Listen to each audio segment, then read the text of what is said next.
processor suffixes. Processor suffixes. Processor suffixes. I think I'm warmed up now. I think we're good. Lately, we've been talking about Intel processor names, a whole heck of a lot. Sometimes, getting hit with all this new information, well, it can be confusing, especially if you're just getting into building PCs. But don't lose your alpha-gatties over this. We're going over the Intel naming and suffixes.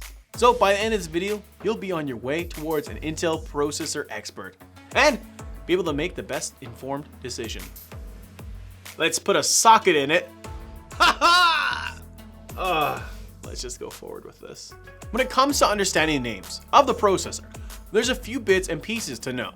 So first, we'll go over how Intel names their processors. So let's take a processor name like the i7-8700K. What does this all mean? So the i7. This is the brand modifier, a modifier that signals different features and benefits of each classification. So i3, i5, i7, i9 are all the current Intel brand modifiers. Pretty easy. The first number is the generation indicator. So this one is 8th gen. Currently, we are up to the 9th generation of Intel processors. The last number, being 700, is the SKU. Then we have the suffix. This is the product indicator of the special feature. There are processors without any suffix and some with one. So, do we got this down? If not, smash that pause button, go back 30 seconds, rewatch it, come to here, and well, continue. I hope it makes sense and it's easier to understand. Now, for the most recognizable part of Intel's branding, the core gang. These are the i3, i5, i7, i9. We also have the Pentium processor. It's not part of the gang though. With all these different models, it is important to remember that there is no rule behind how, when, or what you can use each processor for. Heck, most of us have smartphones that can outperform more demanding tasks than our old Pentium 4 computers. What is important is that you have a solid idea of A, what you want to do with it, and B, what your expectations are in terms of speed. So here's an example. Maybe you just want to surf the web or do some light bookkeeping, at which point most of us at Memory Express would recommend something like a Pentium Gold or an i3. But what if you really wanted to go fast, like really fast, all the while listening to Spotify, queuing up some random cat videos on the YouTube in your browser with 48 tabs open, all while keeping one step ahead of your grandmother in New Brunswick in a game of Scrabble? Suddenly, that Pentium, it's not looking so hot. It was the perfect choice, but no longer. We gotta keep up with your demanding lifestyle. Now, in this situation, the i3 or i5 would be best suited for this battle of the gods for online supremacy, and has additional perks like being able to stream in ultra high def 4K. So all you Shrek enthusiasts out there, you can go and watch Shrek Reborn in all of its newfound glory. If we add epic gamers into this mix, the i7 and i9 are best of the best.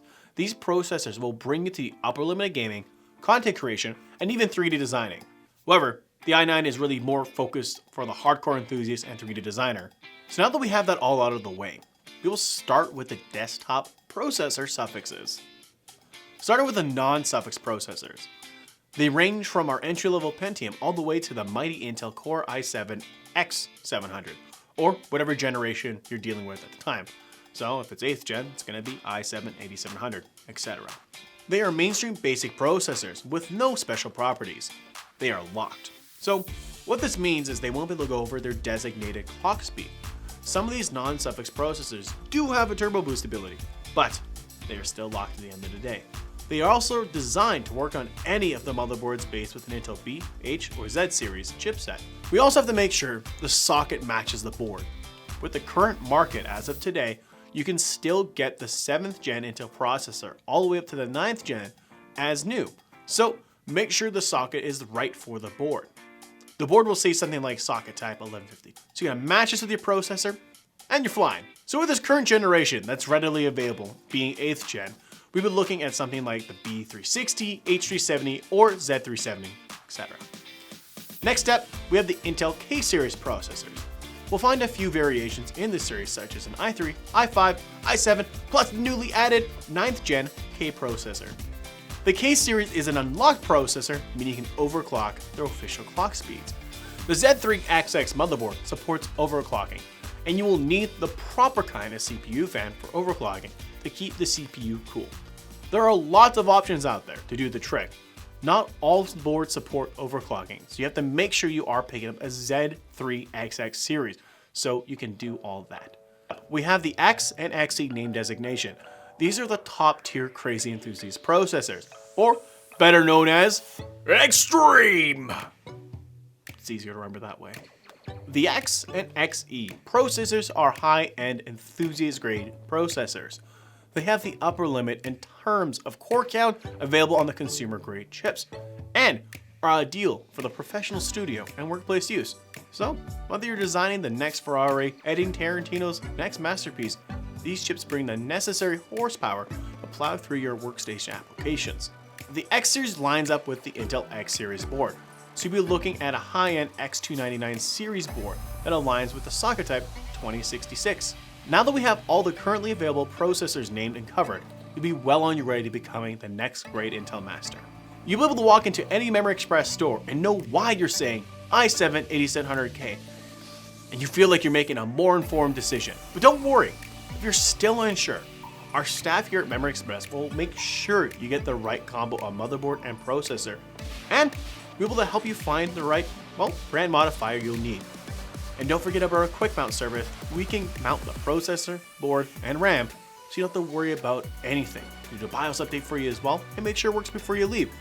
Don't forget to check out our quick mount video after this. The winners of the speakers are Scruff and Lord Dark Helmet. So make sure you guys send me a Facebook message on our official Memory Express page proving it's you, so we can get you your wonderful prize. Now let's talk about our prize for this month. Our friends at Corsair stepped up and gave us a sick Corsair bundle. One lucky winner will be getting into the Corsair M65 Pro Gaming Mouse and the Corsair HS50. I personally use the mouse, I use it for a lot of FPS, and it's really good. I enjoy it.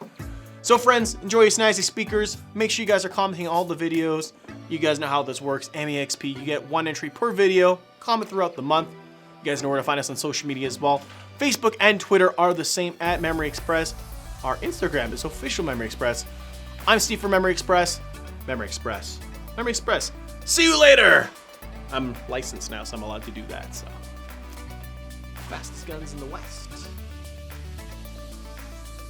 I don't know why I'm wearing these. I just thought it would be funny, but now, in retrospect, it's not, so. Rip off the eyebrows, people will think you're like a trend. Oh god, the sound. Hey, I'm just gonna peel my eyebrows off here. Oh, there we go. Still got some eye fuzz there.